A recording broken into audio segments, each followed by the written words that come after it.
Why is the Obama Presidential Library and Museum the ugliest building any of us have seen in a very long time? Why does the Obama Presidential Library already look like a cross between the Death Star and a KGB interrogation center from the 1970s? What the heck is going on? And also, why is it so expensive? These are all fair questions.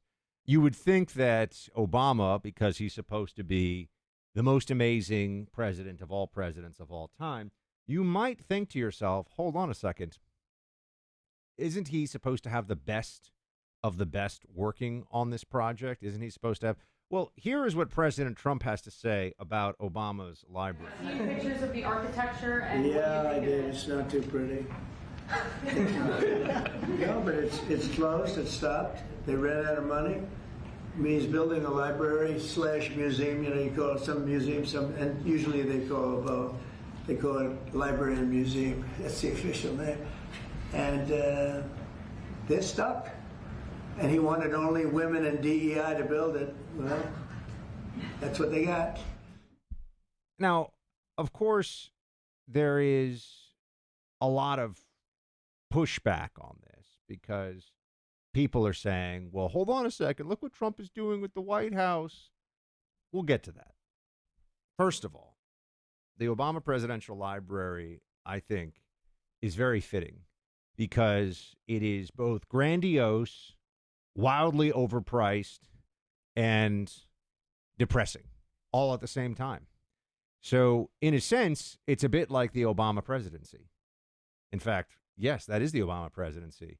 Really full of itself, way too much money spent, and at the end of the day, we're all left being sad. So maybe I should just think of this as it's the perfect way. It's the perfect way to depict his presidency. But you would think it would not be so awful. It's going to cost $700 million. $700 million. That's, oh, I'm sorry, $850 million. Total cost, $850 million. Construction alone, $700 million. Initially, it was supposed to be $300 million. This is perfect. It's like the Cylindra. Remember that? It's like the Cylindra of presidential libraries. Just a very big, expensive disaster with a terrible final product. And what are they even saying about this? I'm wondering. Here we go. The Barack Obama Presidential Center. This is on Wikipedia, so, communist propaganda. It's in Chicago, commemorates Barack Obama, yada, yada. The center includes the Presidential Library, National Archives and Records Administration. The Obama board includes all these different people. Okay. Director of the museum. Who is I'm trying to find planning design. University of Chicago. Proposal, Barack Obama Foundation, Mayor Rahm Emanuel announced foundation, blah, blah. I'm going through this. Design committee, members of the committee included Don Gummer, the husband of actress Meryl Streep, Ed Schlossberg, husband of Caroline Kennedy, a Chicago radio station owner and Democrat financier, Architectural Digest magazine editor. And yeah, it's horrible. Bottom line, it's the ugliest thing I've ever seen that's supposed to be beautiful and timeless. So for a building, at least. I mean, this thing makes the J. Edgar Hoover building in D.C. look inspirational. Makes it look like a Gothic cathedral in like central France or in like Toulouse or Provence or something.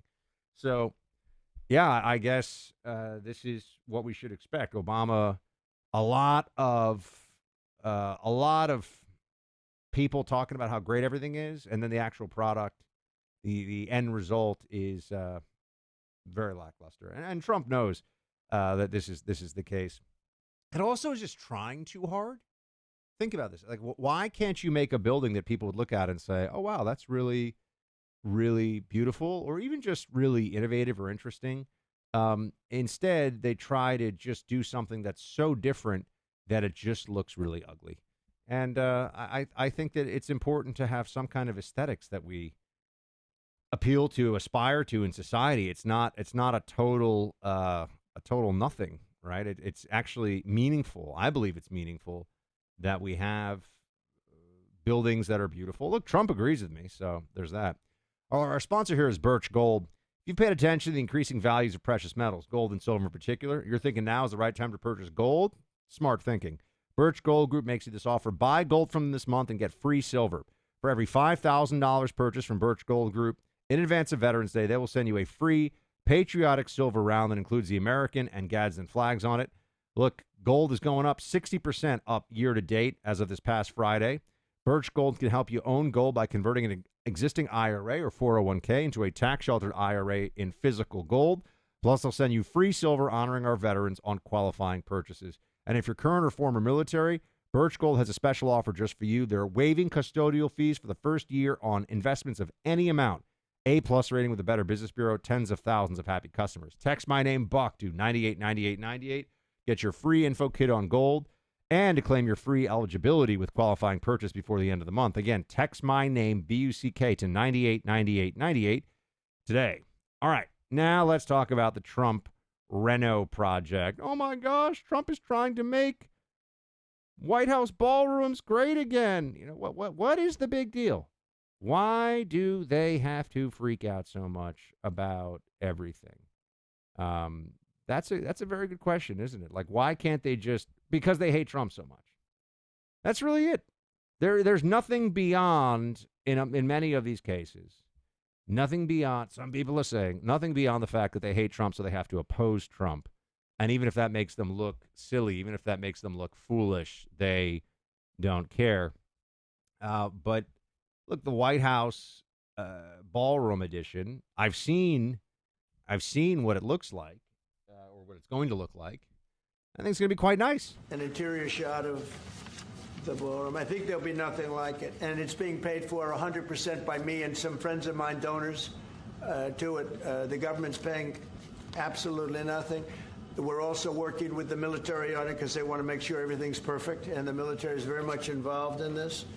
They want to make sure everything is absolutely beautiful. You can see the kind of interiors that we're talking about. That's an interior of the ballroom. And it's the highest level. And you see it goes beautifully with the White House. I mean, the mix is beautiful. It's going to be quite nice. But the reporters are all over Trump. And eventually what you see is Trump has just had enough of this crap. You know, he's just sick of it. The ballroom is going to be really cool. I think it'll be a great, think about it, the White House will have, for high-level events, a true event space. Makes a lot of sense, doesn't it? And they'll be able to control security and everything for that space. So I think it's a very good idea. Trump has been talking about it for a long time. And also we can get into some of this, and I will get into this. There have been plenty of adjustments made to White House's past, major adjustments, in fact, over the course of time. So this isn't some entirely new thing. And the White House, of course, is going to evolve. It certainly evolved after 1812 when the British came along. And were very mean to our White House. We had to make a new one. We haven't forgotten about that, Britain. You know, we told King George to stuff it, and then the British showed up and were bitter, and they burned down our White House. It was not nice. Not nice. Some people are saying not nice. But yeah, I think that the Trump edition is going to be great. And it's also something that, yeah, we know it's privately funded, he's already talked to this many times, but we know that future White Houses will all include Democrat administrations will be able to use this as well. This is clearly not just for Trump's use. I think that part of their hysteria around this relates to the fact that they have truly convinced themselves that Trump, with their No Kings protest, Trump is trying to be in charge. He's trying to be the big boss forever. That's not true. Look, Trump is going to be 80 years old soon. Trump is in his second term. He's going to want to play golf and spend time with his grandchildren starting in 2028 or 2029, rather. So that's where this is all heading. And they just need to calm down, but they can't calm down.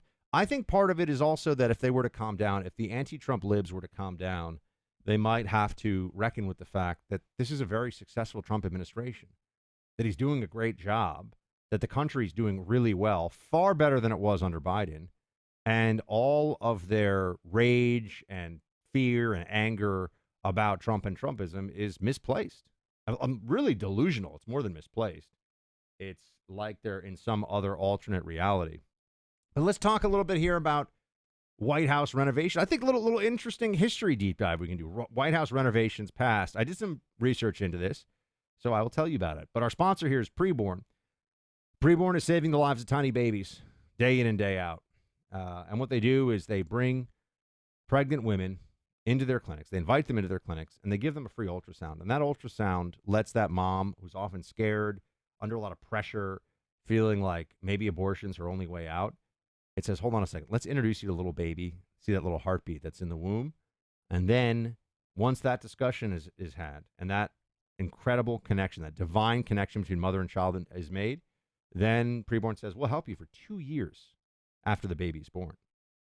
Just give this baby life. It's an incredible organization, and what they do is so important day in and day out. $28 provides that free ultrasound. If you can donate $28, you'd be helping to save a tiny baby's life right away. All you have to do is pick up your phone, dial pound 250, and say the word baby. That's pound 250, say baby, or donate securely at preborn.com/buck. That's preborn.com/BUCK. Sponsored by Preborn.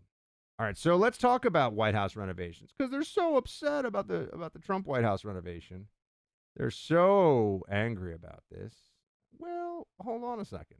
Let's take a look at what's going on in the past. Teddy Roosevelt built the West Wing.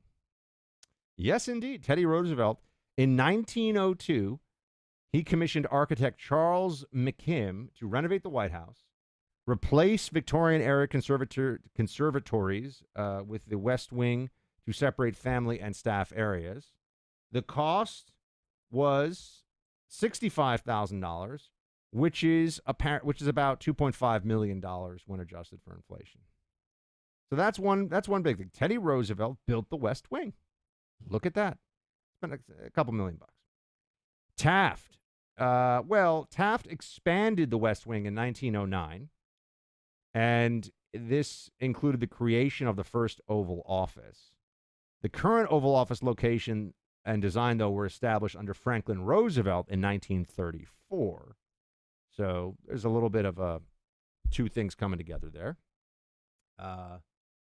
Then we have, in 1902, Theodore Roosevelt began, like I said, East Wing construction, East Terrace, but it was expanded a lot in 1942 under Franklin D. Roosevelt to house wartime offices and conceal an underground bunker.